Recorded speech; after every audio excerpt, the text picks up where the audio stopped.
في مباراة بعنوان الأهلي بيكسب الطلائع والحكام، لكن جراديشار المنشار اللي بيطلع نار قدر يسجل لك هدف أولاني فتح بيه اللقاء، وبعيدا عن الهدف الثاني اللي استحلاها خلاص عم مروان وبقى بيسجل هو ضربات الجزاء وقال لك سيبوها لي يا جدعان، لكن يزال النادي الأهلي ليس تمام. الأهلي وطلائع الجيش 2-0، وبعد ما تعمل زريبول اللايك أكون شاكر جدا ليك وتصلي على الرسول، تعالى نتكلم إن إحنا عندنا 10 أو 11 هدف في اللقاء. تخيل معايا يا مؤمن النادي الأهلي على الأقل الشوط الاولاني كان يقدر يسجل 5 اهداف. ده كان في كوره لوسام ابو علي في اول اللقاء من حسين الشحات ضيعها وسام، بعدها بدقيقتين 3 جراديشار بيعمل كوره عرضيه خبطت في المدافع وجت في القائم. نوصل للدقيقه 11 امام عاشور يعمل ثرو ممتاز لوسام ابو علي، كان يقدر ان هو ينفرد ويسجل، ولكن اتاخر فيها وسام وكان في شك في ضربه جزاء. بعيدا عن كان في كمان كور كتير داخل اللقاء، ولكن تعال نروح للدقيقه 42 اشرف بن شرقي بيتعمل له عرضيه لوز وبيعمل رأسيه ولكن الحظ. وفي الدقيقه 44 تاني وسام ابو علي يجي له كوره خطيره جدا جدا ولكن برضه ما بتتسجلش. وفي اخر ثواني الشوط الاولاني امام عاشور عمل انطلاقه عالميه بمعنى الكلمه وقدر ان هو يروح ويسدد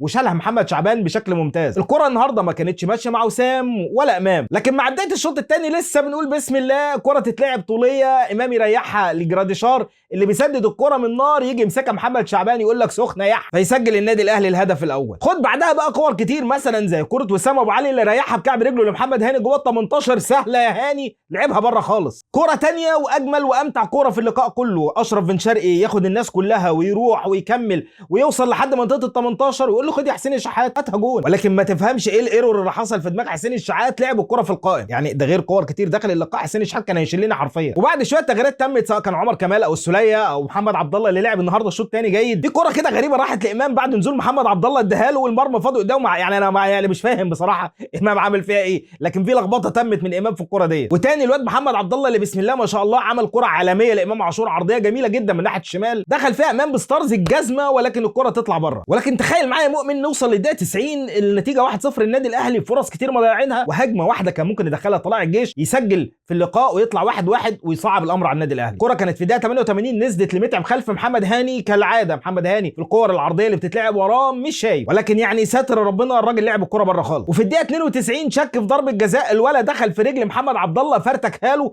وقدام عين الحكم، ولكن طارق مجدي يعني هو مش معانا، هو غير مركز، هو مش تبعنا، يدنه من الدقيقه 92 للدقيقه 97 لحد ما يحسب ضربه الجزاء وتتلعب ويسجلها مروان. وسام يكمل النحس بتاعه في اخر ثانيه في اللقاء، كيلو جوره قدام المرمى يقدر يسدد ويقدر يشوط، ولكن للاسف. والناحيه الثانيه كمان بيراميدز بيكسب هو كمان 2-1 ويدنوا على صداره الدوري والاهلي يدنوا وراه، وهنشوف اللي هيتم وايه اللي هيحصل.